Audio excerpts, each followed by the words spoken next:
վճարված այլ դատական ծախսերը հատուցելու ուղղությամբ։ Արձագանք։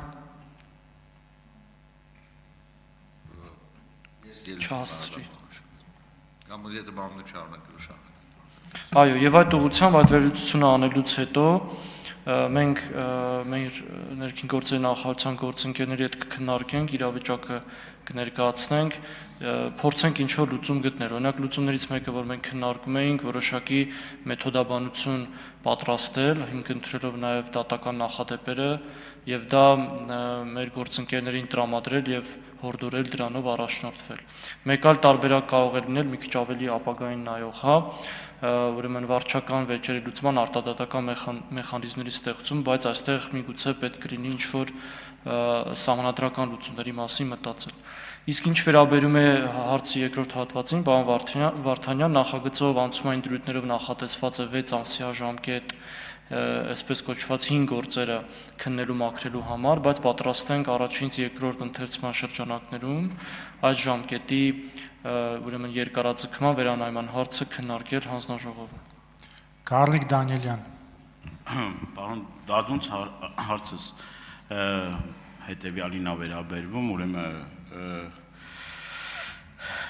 միևնույն դատավորը, որը եւ մեղադրանք ներկայացնում եւ գործով դժող կողմը, որը տևական ժամանակ թաքցնում է, որ ինքը խնդիր ունի, խնդրեմ ունի տվյալ անձի հետ կապված, այսինքն թաքցրել այն հանգամանքը, դատավորը թաքցրել այն հանգամանքը, որ մեղադրյալի հետ կապված ունի խնդիրներ եւ չի ասել դրա մասին, արդյոք ձեր կարծիքով դա նորմալ է դատական պրակտիկայում եւ եթե դատավորը մեղադրյալի հետ կապված նույն դատական գործով ունի այլ հայց, եթե իրավաբանորեն ճիշտ չեմ ձևակերպում, ներողություն եմ խնդրում, արդյոք իրավունք ունի դատավարությունը շարունակելու։ Շնորհակալություն, իհարկե կոնկրետ գործի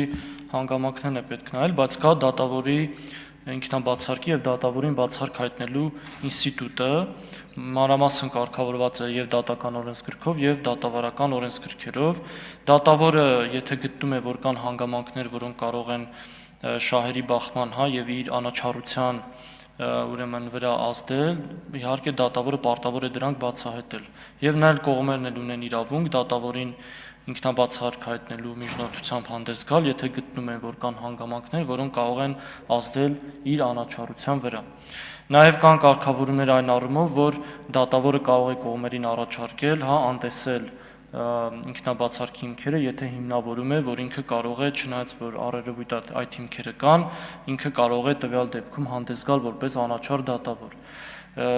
Ամեն դեպքում օրենսդրությամբ այս բոլոր հարցերը կարգավորված են, իսկ կոնկրետ դեպքում էլի կրկին հաշվի առնելով, որ գործի հանգամանքներին ծանոթ չեմ, կոնկրետ դեպքում կշարունակեմ, հա, արձագանքից հետո։ Արձագանք։ Տեսեք, կոնկրետ հստակ դեպք է, եթե պետք է նաև ես ձեզ գրավոր կդիմեմ, կոնկրետ դատավորը հանդիսանում է տվյալ մեղադրողի նաև տուժող կողմ։ Դատավարական ընթացքում հանդիսացել է տուժող կողմ, տևական ժամանակ թաքցրել այդ հանգամանքը, հետո որ ի հայտ է եկել, ինքնաբացարկի միջնորդություն են ներկայացրել եւ դատարանը չի ընդունել։ Այսինքն տվյալ դատավորը շատ ավելի պարզ ասեմ, կարող է համ դատավոր լինի, համ գործող տուժող։ Կարծում եմ, որ չէ, ինչքանով որ ես էլ եմ իրավաբանների հետ խորհրդակցել, նման բան չկա եւ նաեւ տվյալ պարագայում արդյոք արդարադատության նախարարությունը իրավասու չէ այդ հարցով դիմել բարձրագույն դատական խորհուրդ։ Եթե մենք խոսում ենք արդարությունից, արդարադատությունից, ուրեմն մենք պետք է նաև վստահելիության այդ շեմ ունենանք եւ ի վերջո մեր հայրենակիցները վստահ լինեն, որ որոշում կայացնող մարմինները կամ ատյանները անաչառ որոշում են կայացնում։ Այս պարագայում արդեն անաչառության մասին խոսք լինել չի կարող։ Շնորհակալություն։ Այո, ես չհասցրեցի ավարտեմ։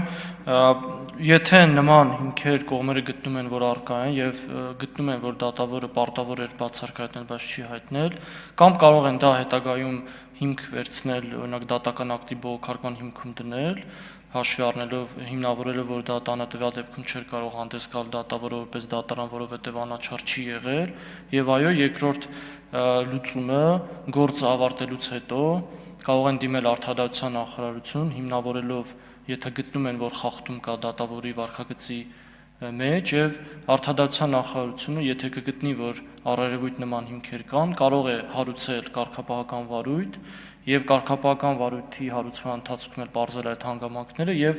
հիմնական եւ վերջում գտնելով, որ հիմնավորված է առերևույթ խախտման արկայությունը, դիմել բարձրագույն դատական խորհուրդ դատավորին կարգապահական պատասխանատվության ենթարկելու համար։ Նաեւ կողմերը կարող են դիմել նախարարությունից բացի նաեւ էթիկա եւ կարգապահական հարցերի հանձնաժողովին, որը նույնպես